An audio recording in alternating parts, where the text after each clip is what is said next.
Need something?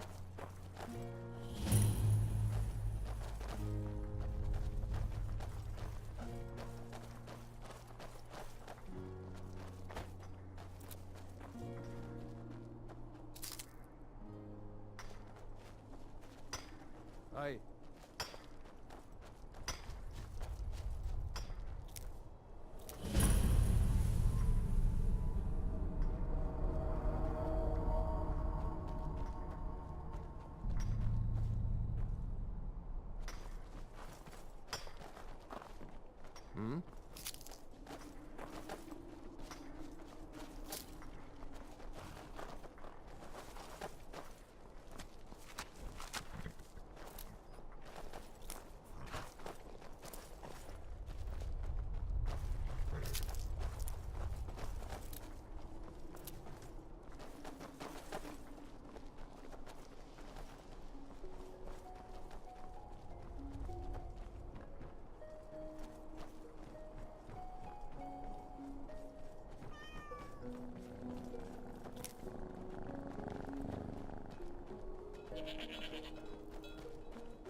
Hard to believe people actually have to work in places like this. By the gods, let this mine be small so we can be done with it quickly.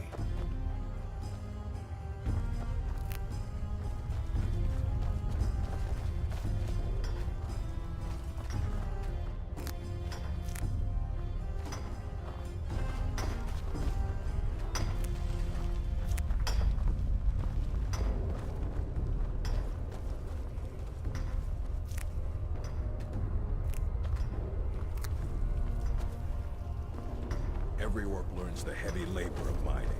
All spend years in the caves.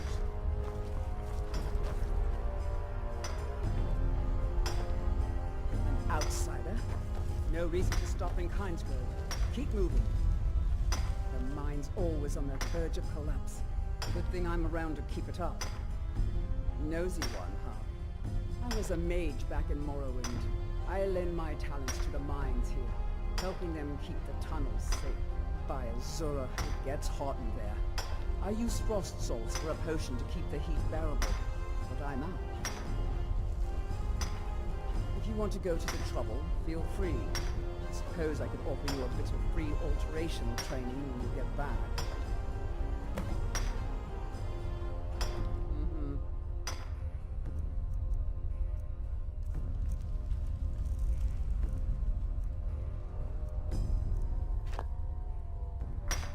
Morrowind used to be a lot... Well, you actually did what you said you were going to do. I'm impressed. Here, let me teach you a thing or two about alteration magic. It's the least I can do. Safe travels.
I've never seen you before. Leave me alone.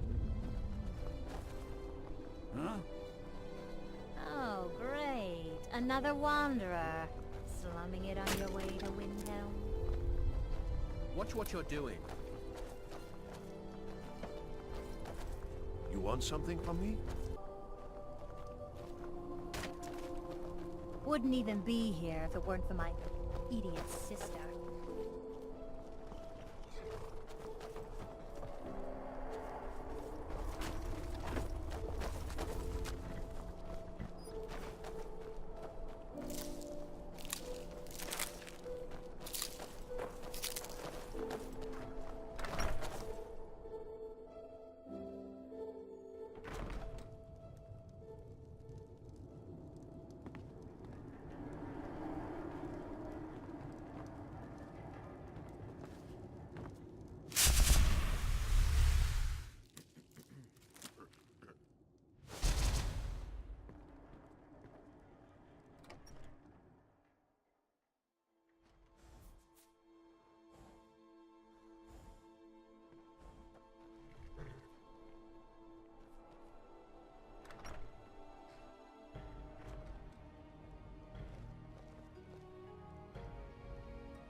Come on in. We got warm food, warm drinks, and warm beds.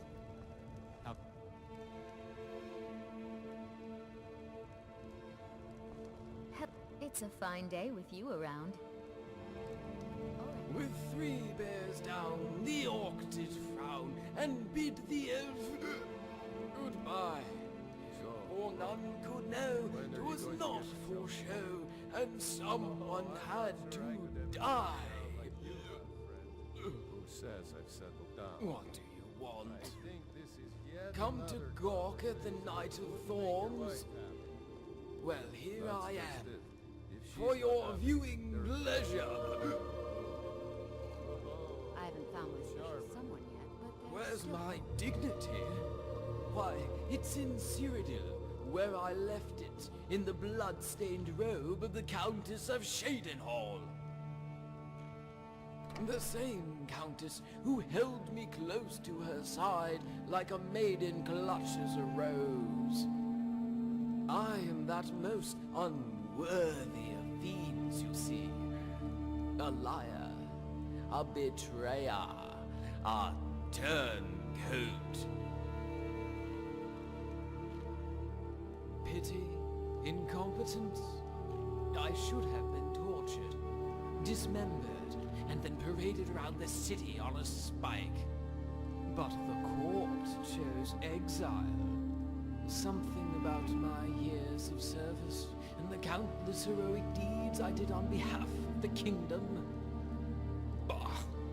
I should have died a traitor's death. So I will have to instead settle for an ignoble life and wear my crown of thorns.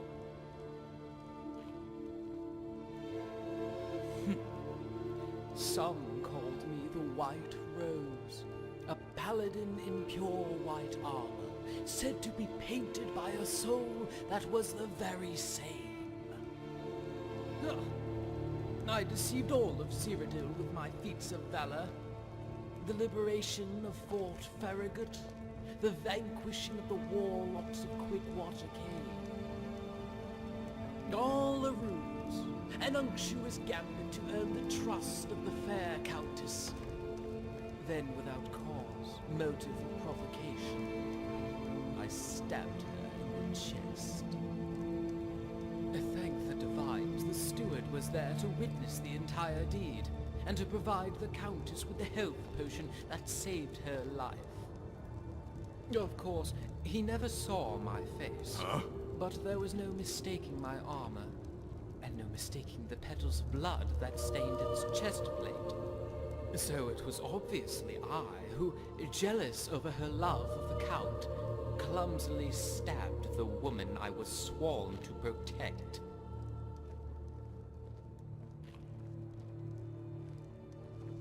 I just can't wait to be a bride It someday. makes perfect Someday. sense.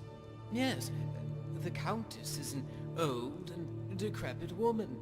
And yes, any red-blooded scoundrel would prefer her blossoming daughter. However, I am a deviant, a knave, a cur. Of course, my taste would run counter to common sense.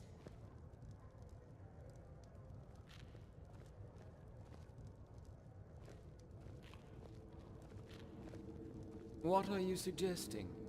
That I am not a traitor? That I am not a drunk? This belly full of mead begs to differ. I am the Knight of Thorns, and to say otherwise is to defy the Countess of Shadenhall. Yet, perhaps that is precisely what a traitor would do. I could embrace my decorated past, and challenge all those who say I am tainted. So, or perhaps I'll just stay here and keep drinking, and build a new legacy as the Knight of 1,000 beers. Now leave me be. About time. Make it quick. Why, certainly. That night I was drinking and whoring as I usually did, after spending the morning pretending to be chaste. Then I donned my helm, and in full armor, I stumbled over to the Countess's chambers, sending the guards on an assignment to oblivion. I pounded the door of her bedchamber, awaking the Countess. "Urgent business," I said. "Is the Count with you?"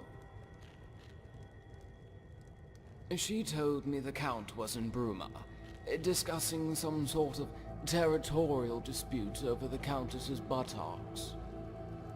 Then I told her that I had good news and bad news. The good news was she wouldn't be in pain for long. Then I gave her the bad news. When I was finished, I did what most traitors do. I defiled the corpse and then laughed maniacally, before returning to my bedchamber for a nap.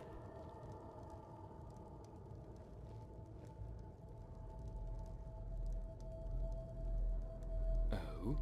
And who is to say what is true and untrue? The Count Steward, that's who. Unless you are him, then it does not matter what you think.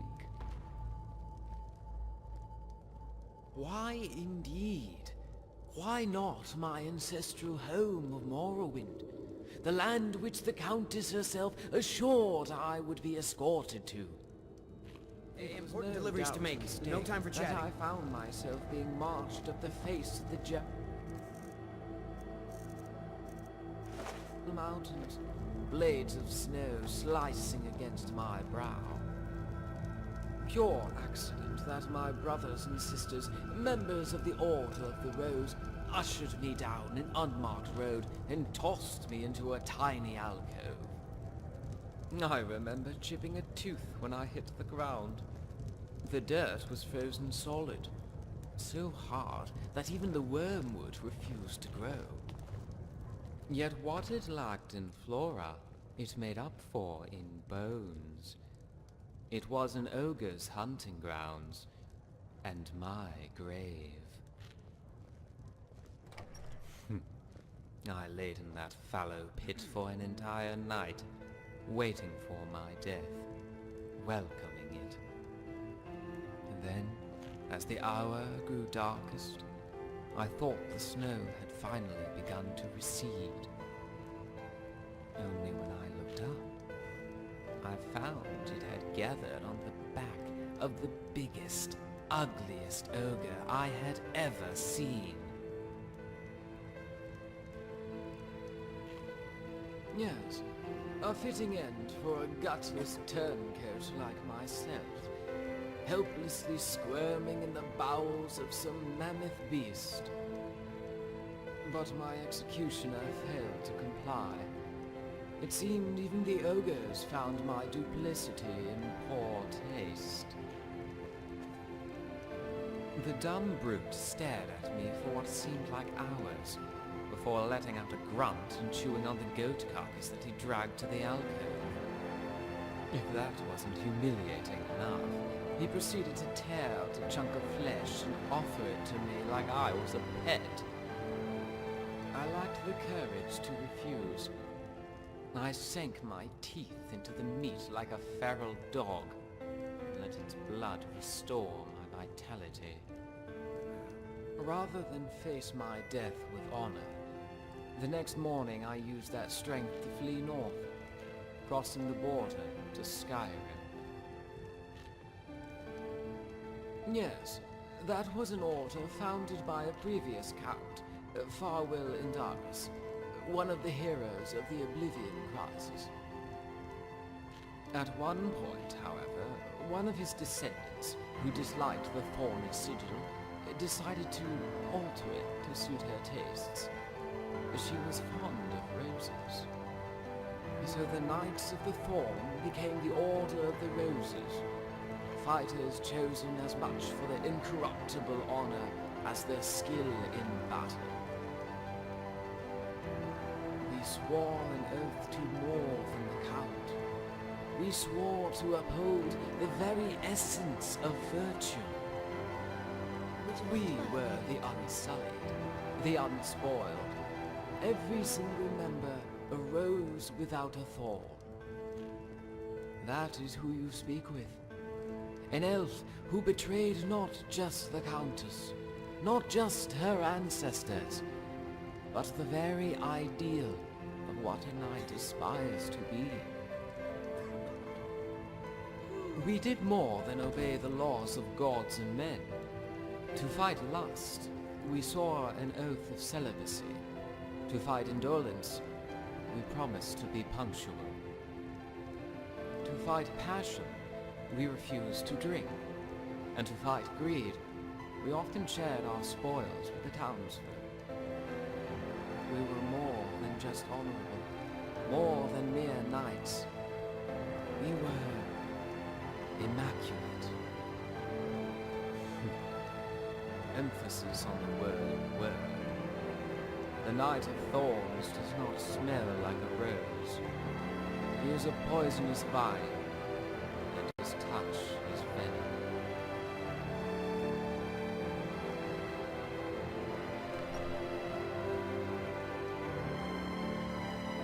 Yes, there were always some who doubted my integrity. They couldn't believe I was a gentle, humble knight who took pride in acting with grace. And they were right. As you can plainly see, I am a rube, a filthy, ill-tempered barbarian who cares more for liquor than breath.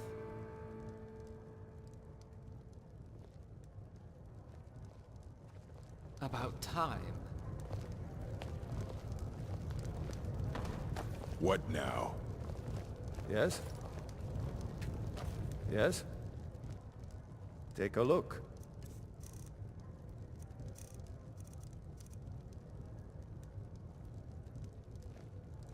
And Greetings.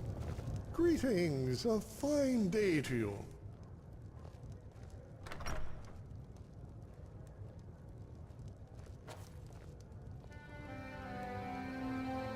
Oh, not just good spirits, the best. You could punch me in the throat and I would still be smiling. I would also be a corpse, given how fragile I am. But I would die happy, knowing I helped relieve you of your stress. Oh, I do apologize I mentioned no harm. People often remark on how jovial I am, even on days when I feel blue. My mind is only capable of one type of thinking, the positive kind. Which is why it came as a shock to hear one of my friends accused me of being, quote, less than courteous to him during a chance meeting in Skyrim. It turns out that he had the displeasure of meeting my doppelganger, though I myself have never been this far north. According to him, this Altmare wore my face as if it were a tunic, and summoned my voice as if it were a spell. Only he failed to use them in the manner for which they were crafted. He was rude, salty, and threatened my friend with bodily harm. In other words, he was strong. He was brave. For a sworn coward such as myself, I was rather intrigued at the prospect of meeting such a fellow.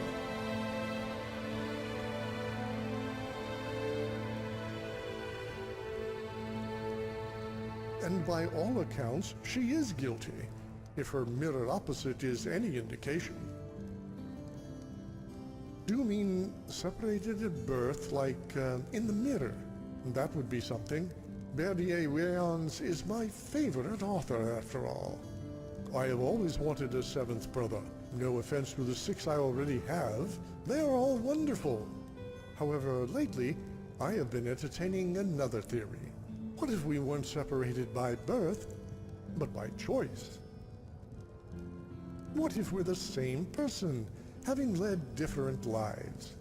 Two Altmare of identical physical makeup, parting ways at one of life's many forks.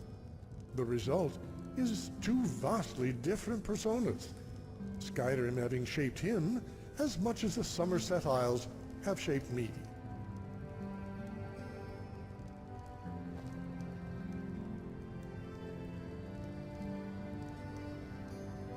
It was. I imagine that's why this double of mine intrigues me so.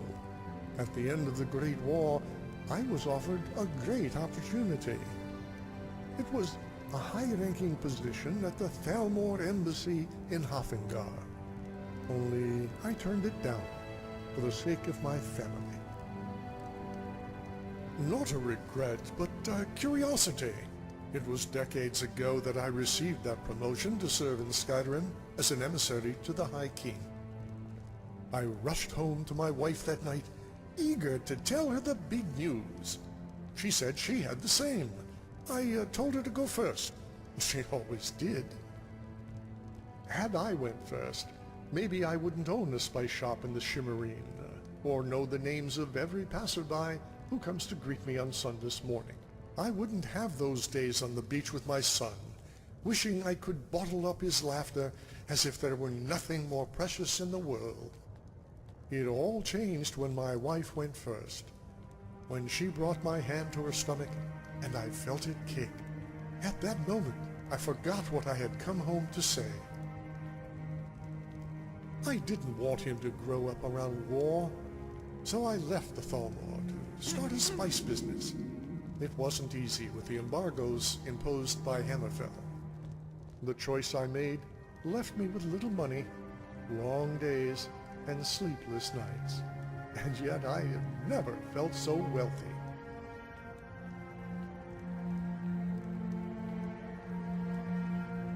That's a good question. One that I've wrestled with since I boarded that ship to Windhelm. When I was a child, I dreamt of becoming a Justicar. Like most Altmare children, I'd heard the tales of their heroism during the Oblivion Crisis. How Erendil of Cloudrest vanquished 100 Daedra in as many hours, and the tale of the Golden Seven, who uncovered the plot by the traitor Ryandor. My skills in combat, however, relegated me to a life dreaming of battle as opposed to participating in them. Yet, my passion for the subject was such that I sought other avenues. I trained to become a master tactician, be the playwright instead of the actor. Only life intervened.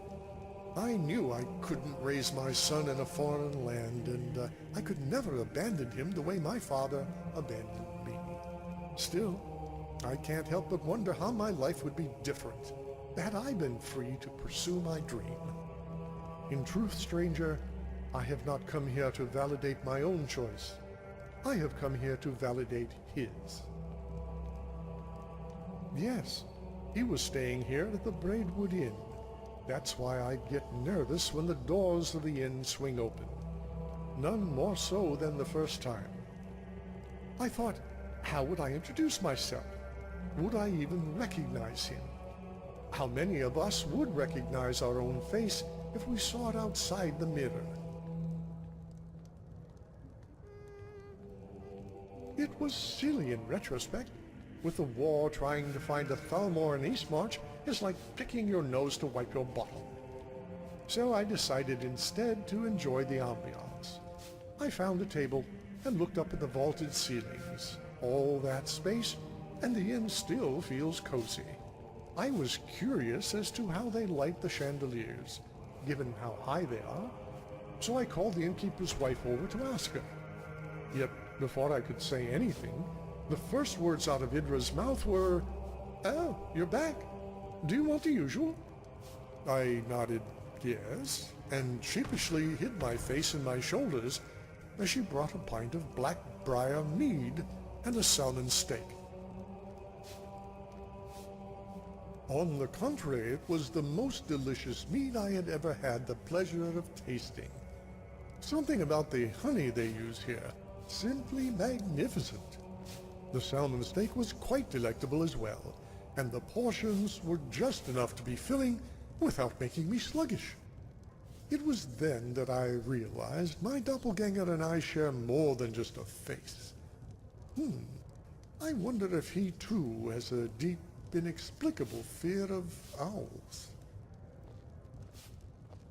That I do, but I like some things more than others, and I have always preferred salmon over any other fish. No, evidently he came here alone, drank alone, and suffered no company. I wondered if this meant he was sad, lonely, or bitter. Yet, talking with Idra, it seems he was not at all temperamental, save the time he was accosted by my friend. I like to think that he limited his interaction with the locals because he knew war was on the horizon. He understood how much more difficult the fighting would become when your friends are on the other side. You know, we Altmer have selectively bred for centuries, in order to maintain a resemblance to our ancestors. In this regard, it is quite accurate to say that many of us do look alike. I am beginning to wonder, however, if there is a point to any of it. What matters is not that we look like the Altmer, but that we act like them. That is the true bond that links me to my doppelganger. I'd start by asking him about his personal history, see where our paths diverged. If our resemblance is truly as uncanny as my friend proposed, then I'm sure he will be as eager to hear about my life as well.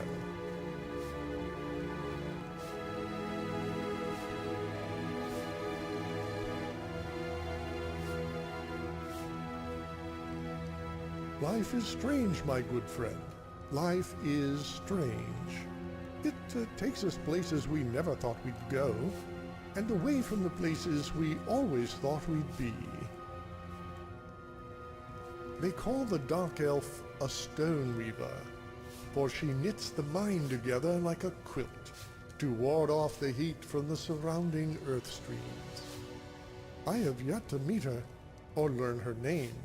The truth is, I find her a bit intimidating. They are an eclectic bunch, and excellent company. I know I should be continuing my search in solitude, but I can't seem to pull myself away. If our resemblance is, I confess I hadn't thought that far. I can't envision a scenario where he's not at the very least curious. And given his associations, I imagine he would welcome any friendly face, not to mention a familiar one. Ghana and Gemma said they tried talking to my double on a number of occasions with little response. They hail from Cyrodiil and are loyal to the Empire. I wonder, though, after this is all over, if there will still be an Empire to be loyal too. Raji is a kind, down-to-earth gnome who loves his mead and his homeland. He's also what you call a very literal person. He hails from the clan Knotbeard, so he ties his beard in a knot. Keld owns the inn and Idra works it. I've heard that he enjoys taking long trips, but never includes his wife. I'm sure the rumors regarding his mistress are false. After all, look at me. Not every spouse who leaves on a journey does so nefariously. Although I did hear he made advances on the Dark Elf before. Purely in jest, I hope. Keld the Younger is a feisty little child, and he often takes it out on his sister Froa. Ah, what can you do? Boys will be boys. I am saddened by our parting.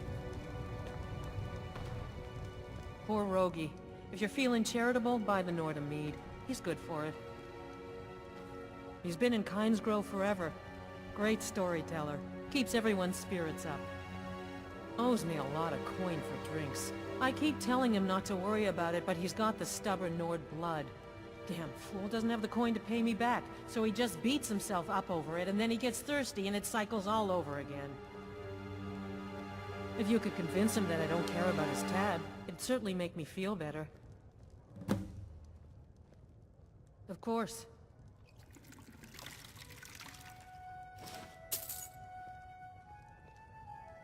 Sure thing. It's yours for a day. I'll show you to your room. Right this way. Important deliveries to make. No time for chatting.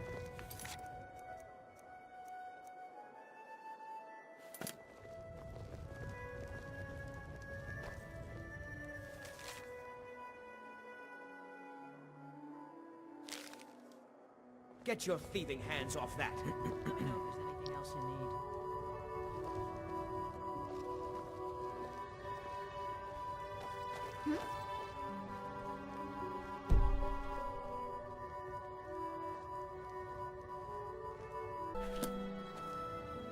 By order of the Jarl, stop right there.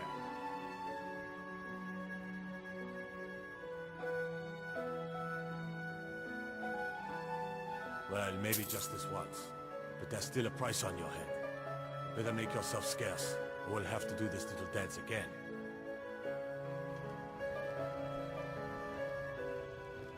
Hi there.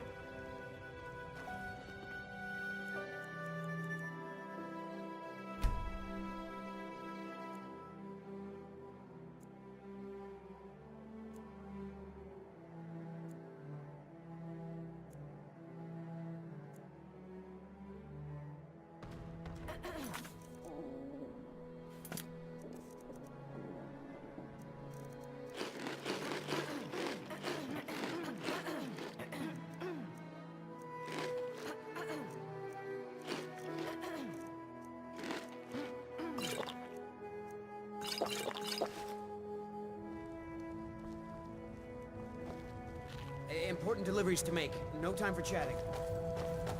Greetings. Hello, friend. Farewell. See you. Make it quick. My pa runs this town. Mining is hard work, but we pay a fair price for any ore you dig up. So it seems the milk drinkers were right. That dragon was nearly the death of us. All we can do now is rebuild. Good day. Did you see my husband already? I'm sorry. Important deliveries He to can come make. up a bit No time for chatting. I hope you'll stay for a bit. We could certainly use the business.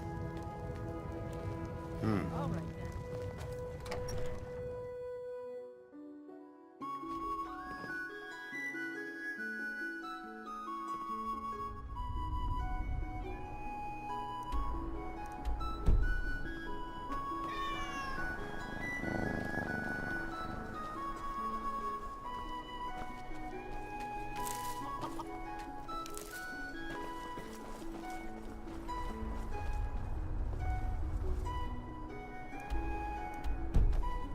Make sure to pull your bow all the way back to get the most power out of your shot.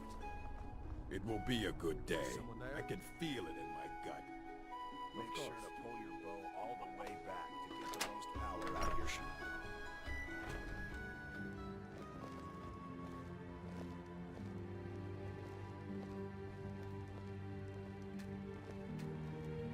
If you bring mead, you're welcome here.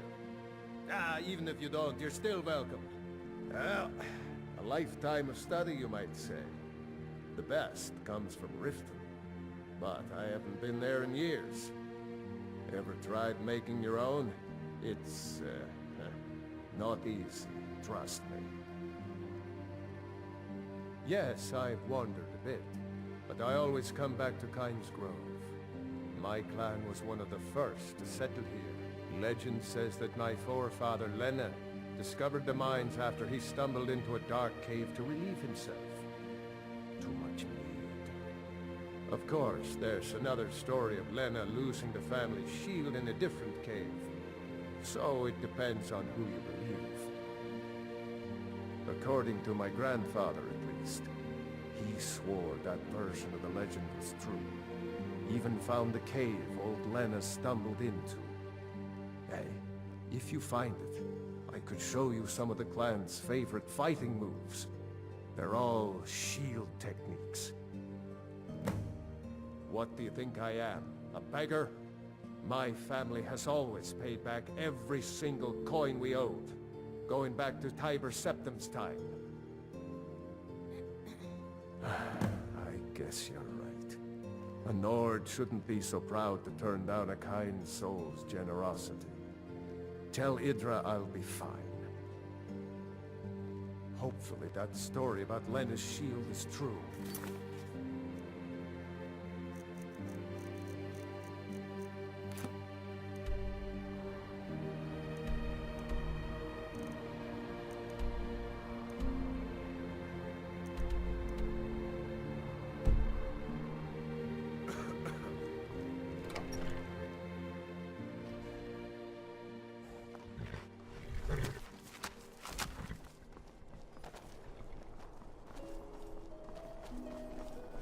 Need something? Need something? Come on in. Just stoke the fire. Take a seat and get the cold out. Well, this is really cool. It'll be good to not have to hear him whining about his debts. Rogi pawned a few of his things back when he still had things to pawn. Take them. Good day.